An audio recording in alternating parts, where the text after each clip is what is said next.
Hi, this is Thomas with Believe in the Run. This is Megan with Believe in the Run. And this is exciting, Meg. What do we have in our hands? Today we have the Nike ZoomX Vaporfly 3. You forgot the next percent. Next percent. You got There's thrown too the many next words. percent. All right, there is a lot of words in here, but yeah, we're holding the Nike ZoomX Vaporfly Next percent 3.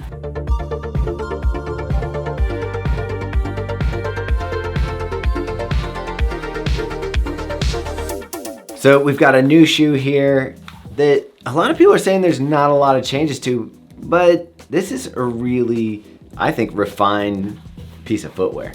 Yeah, I haven't put on a shoe this light maybe ever. Well, let's get to the weight in a second. Let's get down to like how we normally do, where we start off with the upper and move our way down to the outsole. And you're gonna wanna stay tuned because not only are you getting our opinion, but we're gonna bring Robbe down and he's gonna give you his opinion. And guess what? Robbe still may like another shoe over this one, so we'll find out what that is.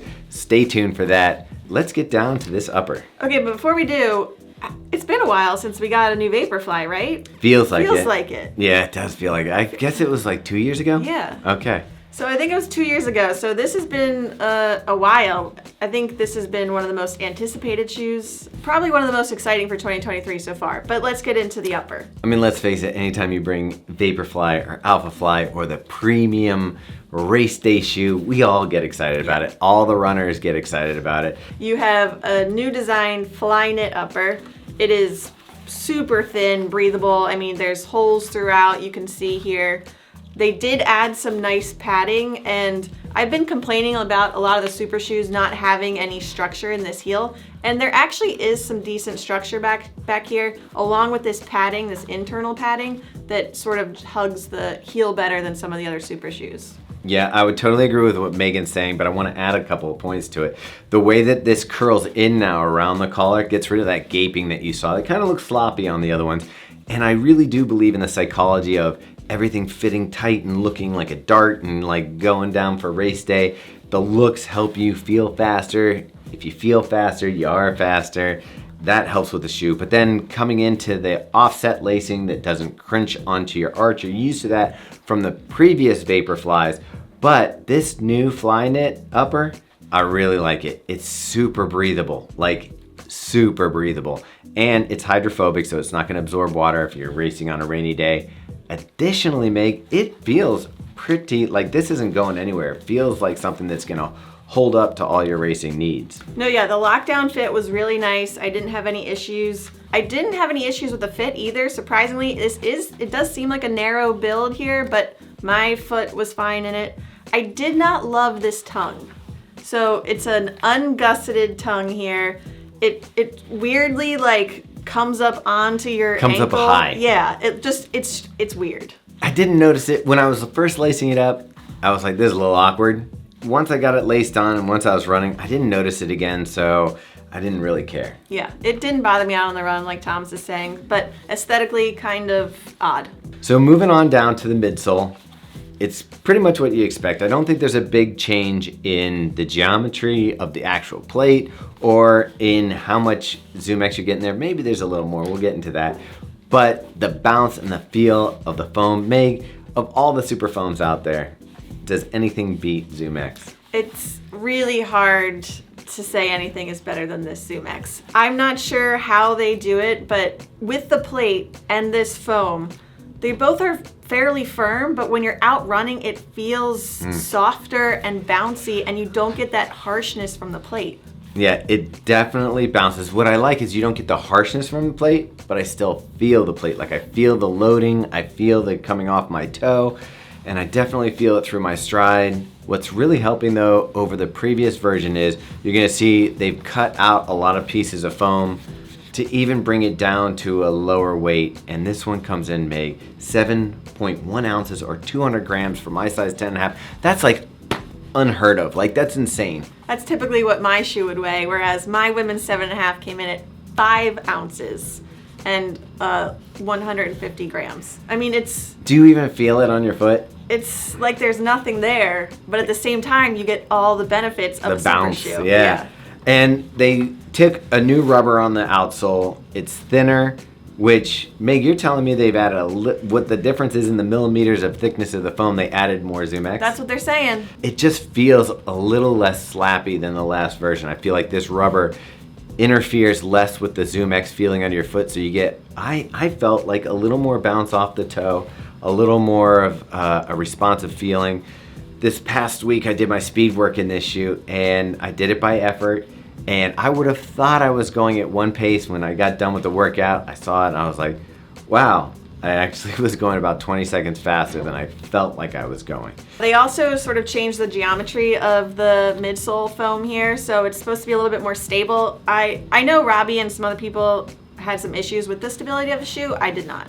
Well, I think where the stability comes in is if you look at this midfoot, how it's cut in here, that's a pretty extreme narrow throat right there.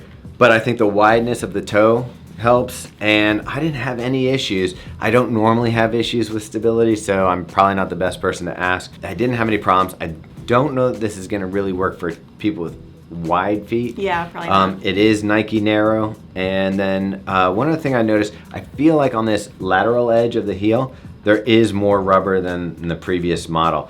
These shoes aren't meant to go 300 miles. They're not a daily trainer. They're for race day. They're for speed work.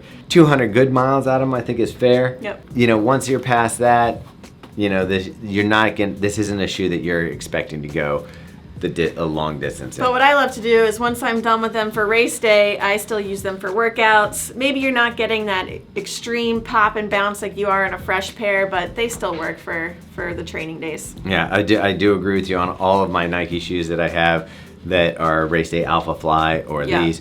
Once I'm done running races or the runs I really want to get the most out of the shoe, they are excellent to just kind of mix back in as like, okay, I'll buy a fresh pair and run my tempo workouts in this pair. Yeah, so this one's gonna be available April 1st. It's $250, so same price tag as before. I know that we saw the Proto colorway, you love a white shoe. What happened when you saw this pink? Because I think we have different opinions on it.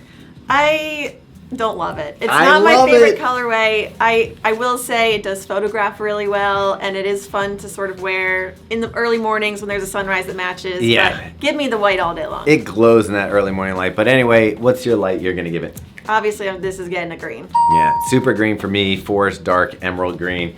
Maybe one of the most fun shoes I've run in this year. There's only another one I can think of that Robbe might bring up. So let's bring Robbe in and get his opinion on the Vaporfly Next % 3. What's up, gang? Boom, like magic, he's here. Robbe from Believe in the Run. Robbe, what do you got in your hand? Today we're talking about another shoe. Not yet. Why don't we go over the Vaporfly, because I know that you did a nice 16-mile run with it last Saturday to test it out in the pouring rain, horrible conditions. I don't know, what did you think? I mean, it was a weird time to be running. A weird time. A 16-mile long run in the pouring rain.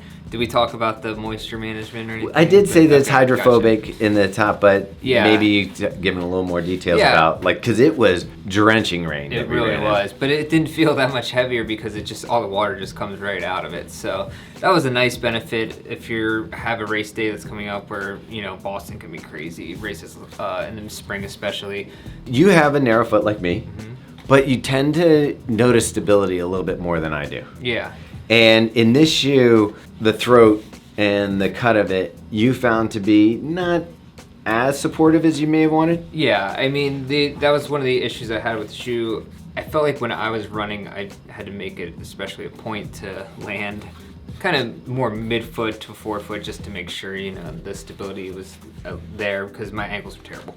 The other issue that I kind of had with this, which is the thing I had with the Invincible too, was that I felt like I couldn't get a great heel lock in it. Yeah. I mean, I don't know. I know you, Meg, didn't have that issue. Didn't have that issue. I don't even think Brandon had that issue. Yeah. I think it's a Robbe issue.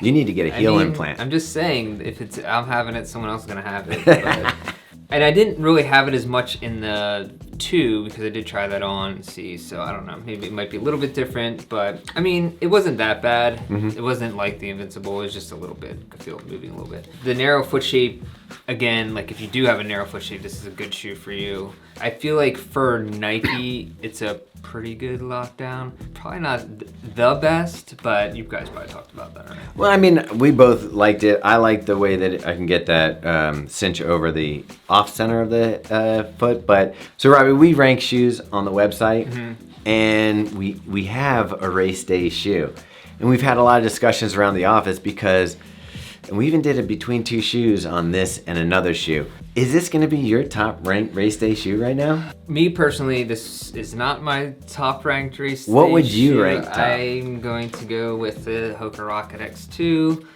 There's just certain parts about this shoe that really hit me right, specifically the rocker in the shoe. I can't believe that we're even talking about a Hoka and a Vaporfly in the same sentence, because Hoka's been one of the last of the major shoe brands to come to the market with a decent race day. I would agree with Robbie, this is a fantastic shoe, but when it came down to it, and you can watch our between two shoes to find out what one I picked and why, check out that video. But yeah, I think that you might see a difference of opinion. Long story short, I think the Rocket X2, I mean, they came correct with this. I was not optimistic originally, and so I think this would just edge out the Vaporfly. And then going back to like the Alphafly discussion, I would also take the Vaporfly over the Alphafly 2. Definitely over the Alphafly 2. I just love I will say this shoe over this shoe just disappears on the feet. Like you really don't feel it on your feet. There's nothing there.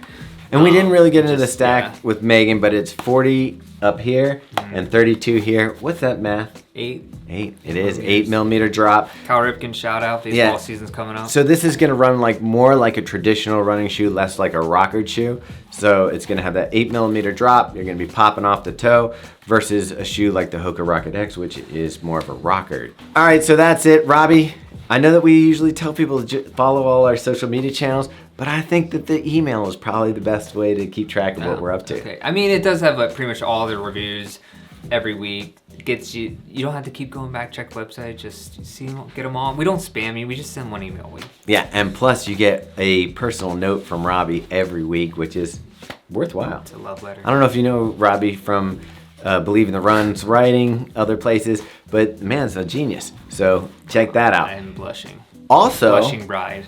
If you want to see a sneak peek at what's in our funnel to review, definitely Instagram is a place. It's just believeintherun.com. Or no, not even .com. Just believe in the run. And then make sure you listen to our podcast. Everything's in the description. And have fun. Whatever shoe you choose, have fun racing this spring. Peace.